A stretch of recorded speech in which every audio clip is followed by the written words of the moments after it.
ترجمہ القرآن سید ابوالعلا مودودی سورہ انبیاء آیات 1 تا 15 اعوذ باللہ من الشیطان الرجیم بسم اللہ الرحمن الرحیم اقترب للناس حسابہم قریب آ گیا ہے لوگوں کے حساب کا وقت۔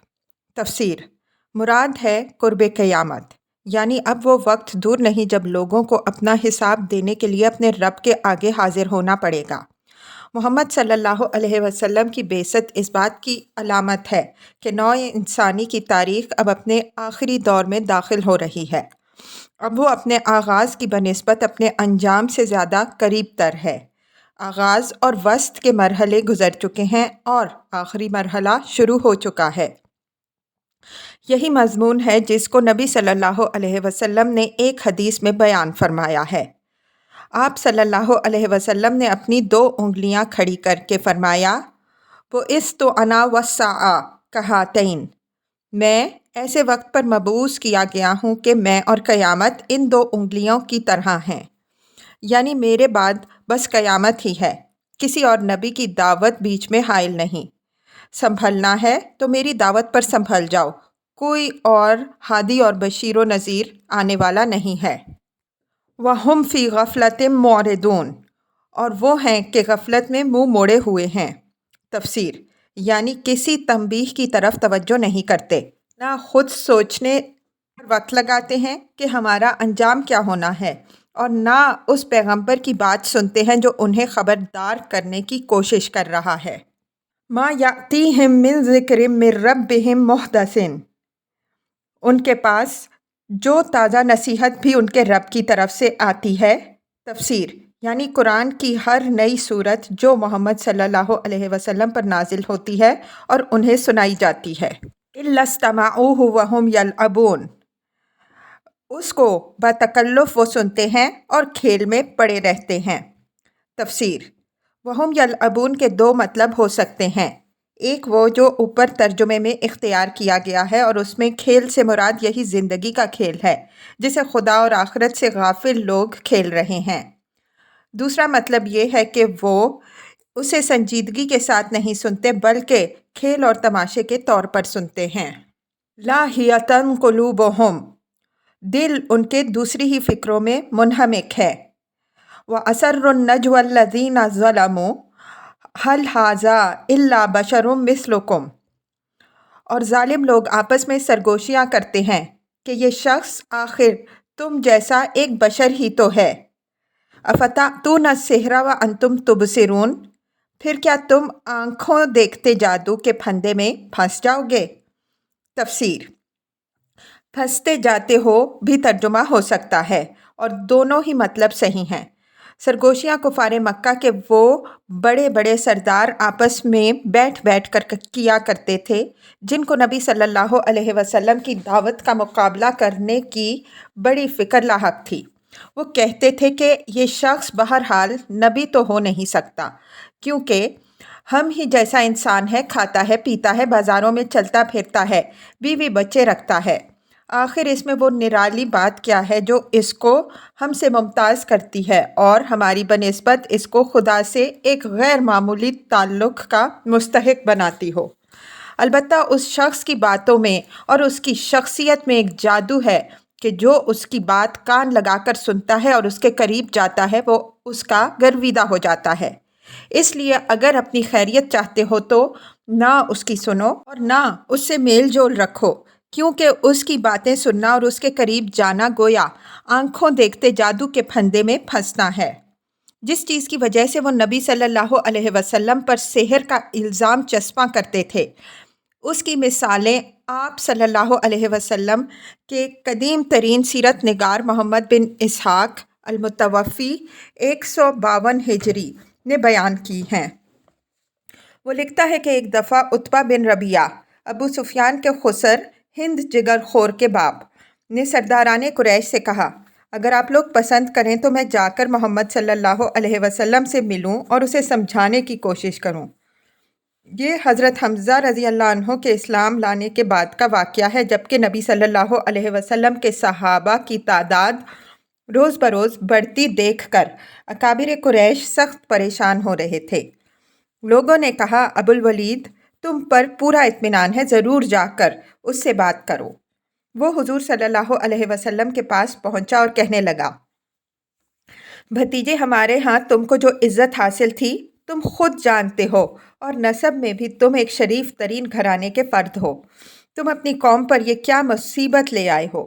تم نے جماعت میں تفرقہ ڈال دیا ہے، ساری قوم کو بے وقوف ٹھہرایا، اس کے دین اور اس کے معبودوں کی برائی کی۔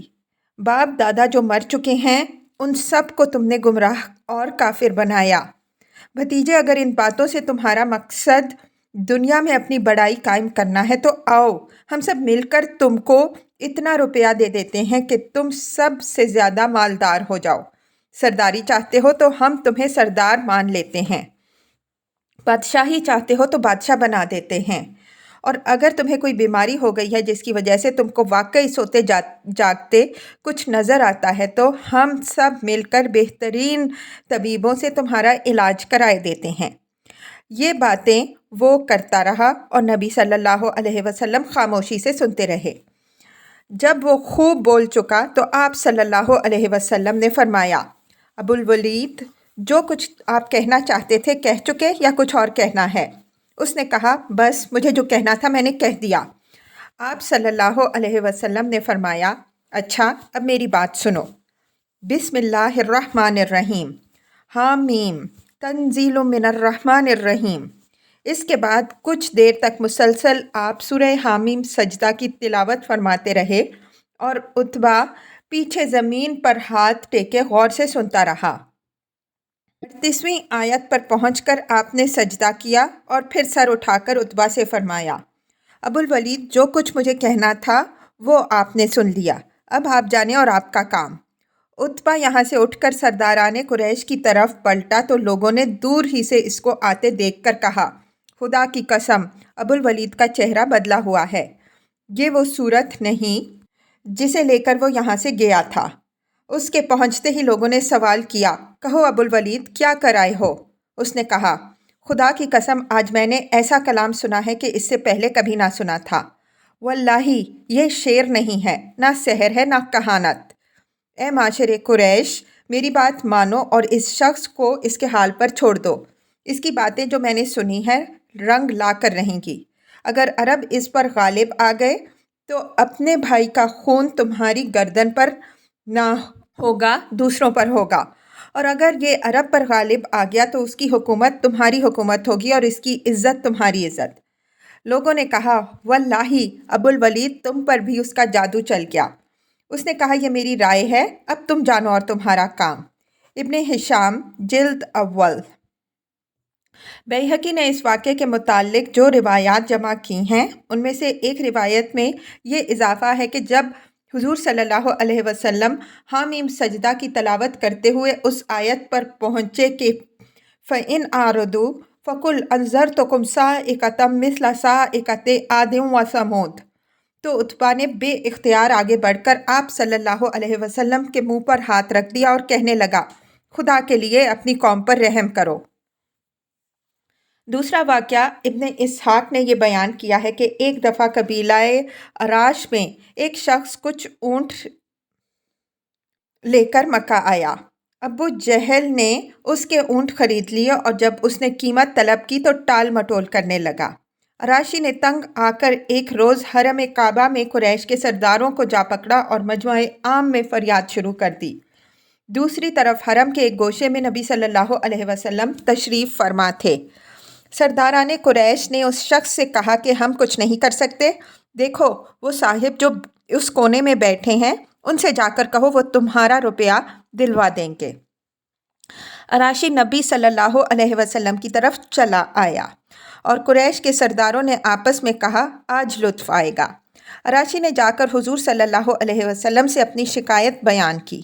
آپ صلی اللہ علیہ وسلم اسی وقت اٹھ کھڑے ہوئے اور اسے ساتھ لے کر ابو جہل کے مکان کی طرف روانہ ہو گئے۔ سرداروں نے پیچھے ایک آدمی لگا دیا جو کچھ گزرے اس کی خبر لا کر دے۔ نبی صلی اللہ علیہ وسلم سیدھے ابو جہل کے دروازے پر پہنچے اور کنڈی کھٹکھٹائی۔ اس نے پوچھا، کون ہے؟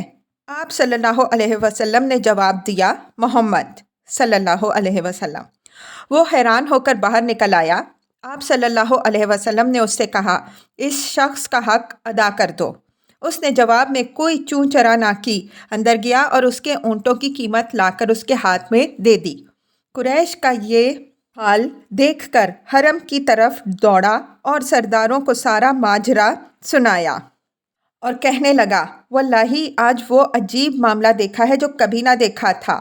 حکم بن ہشام ابو جہل جب نکلا ہے تو محمد صلی اللہ علیہ وسلم کو دیکھتے ہی اس کا رنگ فک ہو گیا، اور جب محمد صلی اللہ علیہ وسلم نے اس سے کہا کہ اس کا حق ادا کر دو تو یہ معلوم ہوتا ہے کہ جیسے حکم بن ہشام کے جسم میں جان نہیں ہے۔ ابن ہشام جلد 2۔ یہ تھا شخصیت اور سیرت و کردار کا اثر اور کلام کا اثر، جس کو وہ لوگ جادو قرار دیتے تھے اور ناواقف لوگوں کو یہ کہہ کر ڈراتے تھے کہ اس شخص کے پاس نہ جانا ورنہ جادو کر دے گا۔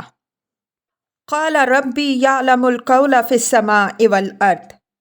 رسول صلی اللہ علیہ وسلم نے کہا، میرا رب ہر اس بات کو جانتا ہے جو آسمان اور زمین میں کی جائے۔ وَهُوَ السَّمِيعُ الْعَلِيمُ، وہ سمیع اور علیم ہے۔ تفسیر، یعنی رسول نے کبھی اس جھوٹے پروپیگنڈے اور سرگوشیوں کی اس مہم وسپرنگ کیمپین کا جواب اس کے سوا نہ دیا کہ تم لوگ جو باتیں بناتے ہو سب خدا جانتا ہے اور سنتا ہے، خواہ زور سے کہو خواہ چپکے چپکے کانوں میں پھونکو۔ وہ کبھی بے انصاف دشمنوں کے مقابلے میں ترکی بد ترکی جواب دینے پر نہیں اتر آتا۔ بل قالوا اضغاث احلام، وہ کہتے ہیں بلکہ یہ پراگندہ خواب ہیں۔ بل افتراہ، بلکہ یہ اس کی من گھڑت ہے۔ بل ہوا شاعر، بلکہ یہ شاعر شخص ہے۔ تفسیر، اس کا پس منظر یہ ہے کہ نبی صلی اللہ علیہ وسلم کی دعوت کا اثر پھیلنے لگا تو مکہ کے سرداروں نے آپس میں یہ مشورہ کر کے طے کر لیا کہ آپ صلی اللہ علیہ وسلم کے مقابلے میں پراپیگنڈا کی ایک مہم شروع کی جائے، اور ہر اس شخص کو جو مکہ میں زیارت کے لیے آئے آپ صلی اللہ علیہ وسلم کے خلاف پہلے ہی سے اتنا بدگمان کر دیا جائے کہ وہ بات کی طرف توجہ دینے کے لیے آمادہ ہی نہ ہو۔ یہ مہم ویسے تو 12 مہینے جاری رہتی، مگر خاص طور پہ حج کے زمانے میں کثرت سے آدمی پھیلا دیے جاتے جو تمام بیرونی زائرین کے خیموں میں جا کر ان کو خبر کرتے پھرتے کہ یہاں ایک ایسا آدمی ہے، اس سے ہوشیار رہنا۔ ان گفتگوؤں میں طرح طرح کی باتیں بنائی جاتی ہیں۔ کبھی کہا جاتا ہے کہ یہ شخص جادوگر ہے، کبھی کہا جاتا ہے کہ ایک کلام اس نے خود گھڑ لیا ہے اور کہتا ہے کہ خدا کا کلام ہے، کبھی کہا جاتا ہے کہ عجیب وہ کیا کلام ہے، دیوانوں کا گھڑا اور پراگندہ خیالات کا پلندہ۔ کبھی کہا جاتا کہ شاعرانہ تخیلات اور تک بندیاں ہیں جن کا نام اس نے کلام الہی رکھ دیا ہے۔ مقصد یہ تھا کہ کسی نہ کسی طرح لوگوں کو بہکایا جائے۔ صداقت کا ان کے سامنے سرے سے کوئی سوال ہی نہ تھا کہ جم کر کوئی ایک قطعی اور جچی تلی رائے ظاہر کرتے، لیکن اس جھوٹے پروپیگنڈے کا حاصل جو کچھ ہوا وہ یہ تھا کہ نبی صلی اللہ علیہ وسلم کا نام انہوں نے خود ملک کے گوشے گوشے میں پہنچا دیا۔ آپ صلی اللہ علیہ وسلم کی جتنی شہرت مسلمانوں کی کوششوں سے سالہ سال بھی نہ ہو سکی تھی، وہ قریش کی اس مخالفانہ مہم سے تھوڑی مدت ہی کے اندر ہو گئی۔ ہر شخص کے دل میں ایک سوال پیدا ہو گیا کہ آخر معلوم تو ہو وہ کون ایسا آدمی ہے جس کے خلاف یہ طوفان برپا ہے، اور بہت سے سوچنے والوں نے سوچا کہ اس شخص کی بات سنی تو جائے، ہم کوئی بچے تو نہیں ہیں کہ خواہ مخواہ بہک جائیں۔ اس کی ایک دلچسپ مثال طفیل بن عمر دوسی کا قصہ ہے، جسے ابن اسحاق نے خود ان کی روایت سے بڑی تفصیل کے ساتھ نقل کیا ہے۔ وہ کہتے ہیں کہ میں قبیلہ دوس کا ایک شاعر تھا، کسی کام سے مکہ گیا، وہاں پہنچتے ہی قریش کے چند لوگوں نے مجھے گھیر لیا اور نبی صلی اللہ علیہ وسلم کے خلاف خوب میرے کان بھرے، یہاں تک کہ میں آپ صلی اللہ علیہ وسلم سے سخت بدگمان ہو گیا اور میں نے طے کر لیا کہ آپ سے بچ کر ہی رہوں گا۔ دوسرے روز میں نے حرم میں حاضری دی تو آپ صلی اللہ علیہ وسلم کعبے کے پاس نماز پڑھ رہے تھے۔ میرے کانوں میں چند جملے جو پڑے تو میں نے محسوس کیا کہ یہ تو کوئی بڑا اچھا کلام ہے۔ میں نے اپنے دل میں کہا کہ میں شاعر ہوں، جوان مرد ہوں، عقل رکھتا ہوں، کوئی بچہ نہیں ہوں کہ صحیح اور غلط میں تمیز نہ کر سکوں۔ آخر کیوں نہ اس شخص سے مل کر معلوم کروں کہ یہ کیا کہتا ہے۔ چنانچہ جب نبی صلی اللہ علیہ وسلم نماز سے فارغ ہو کر واپس چلے تو میں آپ صلی اللہ علیہ وسلم کے پیچھے پیچھے ہو لیا، اور آپ کے مقام پر پہنچ کر میں نے عرض کیا کہ آپ صلی اللہ علیہ وسلم کی قوم نے آپ صلی اللہ علیہ وسلم کے متعلق مجھ سے یہ کچھ کہا ہے، اور میں آپ صلی اللہ علیہ وسلم سے اس قدر بدگمان ہو گیا تھا کہ میں نے اپنے کانوں میں روئی ٹھوس لی تھی تاکہ آپ صلی اللہ علیہ وسلم کی آواز نہ سنوں۔ لیکن ابھی جو چند کلمے میں نے آپ صلی اللہ علیہ وسلم کی زبان سے سنے وہ مجھے کچھ اچھے معلوم ہوئے۔ آپ صلی اللہ علیہ وسلم مجھے ذرا تفصیل سے بتائیے کہ کیا کہتے ہیں۔ نبی صلی اللہ علیہ وسلم نے جواب دیا کہ مجھ کو قرآن کا ایک حصہ سنایا اور میں اس سے اس قدر متاثر ہوا کہ اسی وقت ایمان لے آیا۔ پھر واپس جا کر میں نے اپنے باپ اور اپنی بیوی کو مسلمان کیا۔ اس کے بعد اپنے قبیلے میں مسلسل اشاعت اسلام کرتا رہا، یہاں تک کہ غزوہ خندق کے زمانے تک پہنچتے پہنچتے میرے قبیلے کے 70-80 گھرانے مسلمان ہو گئے تھے۔ ایک اور روایت جو ابن اسحاق نے نقل کی ہے اس سے معلوم ہوتا ہے کہ سرداران قریش اپنی محفلوں میں خود اس بات کا اعتراف کرتے تھے کہ جو باتیں نبی صلی اللہ علیہ وسلم کے خلاف وہ بناتے ہیں وہ محض جھوٹ ہیں۔ وہ کہتا ہے کہ ایک مجلس میں نضر بن حارث نے تقریر کی کہ تم لوگ محمد صلی اللہ علیہ وسلم کا مقابلہ جس طرح کر رہے ہو اس سے کام نہ چلے گا۔ وہ جب تمہارے درمیان نوعمر جوان تھا تو تمہارا سب سے زیادہ خوش اتوار آدمی تھا، سب سے زیادہ سچا اور سب سے بڑھ کر امین سمجھا جاتا تھا۔ اب کہ اس کے بال سفید ہونے کو آ گئے ہیں تم کہتے ہو یہ ساحر ہے، کاہن ہے، شاعر ہے، مجنون ہے۔ بخدا وہ ساحر نہیں، ہم نے ساحروں کو دیکھا ہے اور ان کی جھاڑ پھونک سے ہم واقف ہیں۔ بخدا وہ کاہن بھی نہیں، ہم نے کاہنوں کی بھی تک بندیاں سنی ہیں اور جیسی گول مول باتیں وہ کیا کرتے ہیں ان کا ہمیں علم ہے۔ بخدا وہ شاعر نہیں، شعر کی تمام اصناف سے ہم واقف ہیں اور اس کا کلام ان سے کسی صنف میں نہیں آتا۔ بخدا وہ مجنون بھی نہیں، مجنون کی جو حالت ہوتی ہے اور جیسی بے تکی وہ ہانکتے ہیں کیا اس سے ہم بے خبر ہیں؟ اے سرداران قریش، کچھ اور بات سوچو، جس چیز کا مقابلہ تمہیں درپیش ہے وہ اس سے زیادہ بڑی ہے کہ یہ باتیں بنا کر تم اسے شکست دے دو۔ اس کے بعد اس نے یہ تجویز پیش کی کہ عجم سے رستم و اسفندیار کے قصے لا کر پھیلائے جائیں تاکہ لوگوں کو ان میں دلچسپی ہو اور وہ انہیں قرآن سے زیادہ عجیب معلوم ہوں۔ چنانچہ کچھ دنوں اس نے اس پر عمل کیا اور خود نظر نے داستان گوئی شروع کر دی۔ فَلْيَأْتِنَا بِآیَةٍ كَمَا أُرْسِلَ الْأَوَّلُونَ، ورنہ یہ لائے کوئی نشانی جس طرح پرانے زمانے کے رسول نشانیوں کے ساتھ بھیجے گئے تھے۔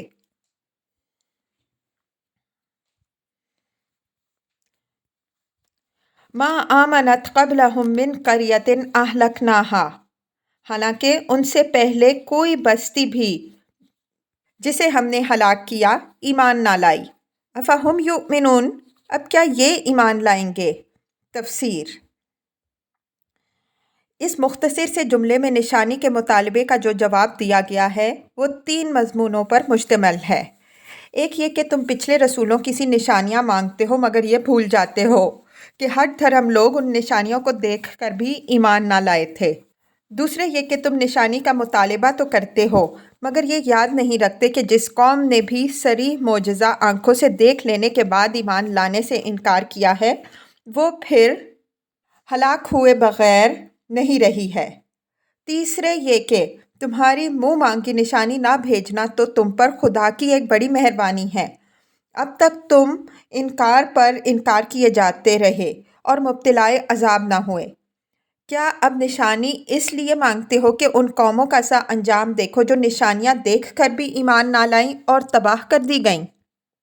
وما ارسلنا قبلک الا رجالا نوحی الیہم، اور اے محمد صلی اللہ علیہ وسلم، تم سے پہلے بھی ہم نے انسانوں ہی کو رسول بنا کر بھیجا جن کی طرف ہم وحی کرتے تھے۔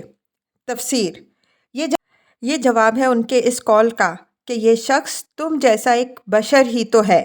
وہ نبی صلی اللہ علیہ وسلم کی بشریت کو اس بات کی دلیل قرار دیتے تھے کہ آپ صلی اللہ علیہ وسلم نبی نہیں ہو سکتے۔ جواب دیا گیا کہ پہلے زمانے کے جن لوگوں کو تم خود مانتے ہو کہ وہ خدا کی طرف سے بھیجے گئے تھے، وہ سب بھی بشر ہی تھے، اور بشر ہوتے ہوئے ہی خدا کی وحی سے سرفراز ہوئے تھے۔ فَاسْأَلُوا أَهْلَ الذِّكْرِ إِن كُنتُمْ لَا تَعْلَمُونَ، تم لوگ اگر علم نہیں رکھتے ہو تو اہل کتاب سے پوچھ لو۔ تفسیر، یعنی یہ یہودی جو اسلام کی دشمنی میں تمہارے ہم نوا ہیں اور تم کو مخالفت کے داؤ بیچ سکھایا کرتے ہیں، انہی سے پوچھ لو کہ موسیٰ علیہ السلام اور دوسرے انبیاء علیہم السلام بنی اسرائیل کے کون تھے، انسان ہی تھے یا کوئی اور مخلوق؟ وَمَا جَعَلْنَاهُمْ جَسَدًا لَا يَأْكُلُونَ الطَّعَامَ وَمَا كَانُوا خَالِدِينَ، ان رسولوں کو ہم نے کوئی ایسا جسم نہیں دیا تھا کہ وہ کھاتے نہ ہوں، اور نہ وہ سدا جینے والے لوگ تھے۔ ثُمَّ صَدَقْنَاهُمُ الْوَعْدَ فَأَنْجَيْنَاهُمْ وَمَن نَّشَاءُ وَأَهْلَكْنَا الْمُسْرِفِينَ، پھر دیکھ لو کہ آخر کار ہم نے ان کے ساتھ اپنے وعدے پورے کیے اور انہیں اور جس جس کو ہم نے چاہا بچا لیا، اور حد سے گزر جانے والوں کو ہلاک کر دیا۔ تفسیر، یعنی پچھلی تاریخ کا سبق صرف اتنا ہی نہیں بتایا کہ پہلے جو رسول بھیجے گئے وہ انسان تھے، بلکہ یہ بھی بتایا کہ ان کی نصرت و تائید کے اور ان کی مخالفت کرنے والوں کو ہلاک کر دینے کے جتنے وعدے اللہ نے ان سے کیے وہ سب پورے ہوئے، اور ہر وہ قوم برباد ہوئی جس نے ان کو نیچا دکھانے کی کوشش کی۔ اب تم اپنا انجام خود سوچ لو۔ لَقَدْ أَنزَلْنَا إِلَيْكُمْ كِتَابًا فِيهِ ذِكْرُكُمْ، لوگوں ہم نے تمہاری طرف ایک ایسی کتاب بھیجی ہے جس میں تمہارا ہی ذکر ہے۔ افلا تعقلون، تو کیا تم سمجھتے نہیں ہو؟ تفسیر، یہ اکٹھا جواب ہے کفار مکہ کے ان مضطرب اقوال کا جو وہ قرآن اور محمد صلی اللہ علیہ وسلم کے متعلق کہتے تھے کہ یہ شاعری ہے، یہ ساحری ہے، یہ پراگندہ خواب ہیں، یہ من گھڑت افسانے ہیں وغیرہ۔ اس پر فرمایا جا رہا ہے کہ اس کتاب میں آخر وہ کون سی نرالی بات ہے جو تمہاری سمجھ میں نہ آتی ہو، جس کی وجہ سے اس کے متعلق تم اتنی متضاد رائیں قائم کر رہے ہو۔ اس میں تو تمہارا اپنا ہی حال بیان کیا گیا ہے، تمہاری ہی نفسیات اور تمہارے ہی معاملات زندگی زیر بحث ہیں، تمہاری ہی فطرت اور ساخت سے اور آغاز و انجام پر گفتگو ہے، تمہارے ہی ماحول سے وہ نشانیاں چن چن کر پیش کی گئی ہیں جو حقیقت کی طرف اشارہ کر رہی ہیں، اور تمہارے ہی اخلاقی اوصاف میں سے فضائل اور قبائح کا فرق نمایاں کر کے دکھایا جا رہا ہے جس کے صحیح ہونے پر تمہارے اپنے ضمیر گواہی دیتے ہیں۔ ان سب باتوں میں کیا چیز ایسی گنجلک اور پیچیدہ ہے کہ اس کو سمجھنے سے تمہاری عقل عاجز ہو؟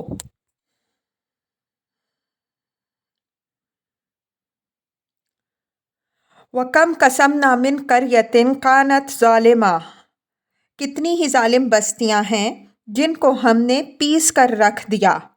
وَأَنشَأْنَا بَعْدَهَا قَوْمًا آخَرِينَ، اور ان کے بعد دوسری کسی قوم کو اٹھایا۔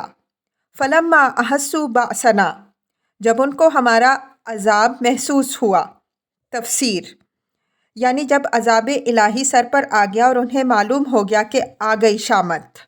اِذَا هُم مِّنْهَا يَرْكُضُونَ، تو لگے وہ وہاں سے بھاگنے۔ لَا تَرْكُضُوا وَارْجِعُوا إِلَىٰ مَا أُتْرِفْتُمْ فِيهِ وَمَسَاكِنُكُمْ، بھاگو نہیں اپنے انہی گھروں اور عیش کے سامانوں میں جن کے اندر تم چین سے رہ رہے تھے، جاؤ۔ لَعَلَّكُمْ تُسْأَلُونَ، شاید کہ تم سے پوچھا جائے۔ تفسیر، نہایت معنی خیز فقرہ ہے اور اس کے کئی مطلب ہو سکتے ہیں۔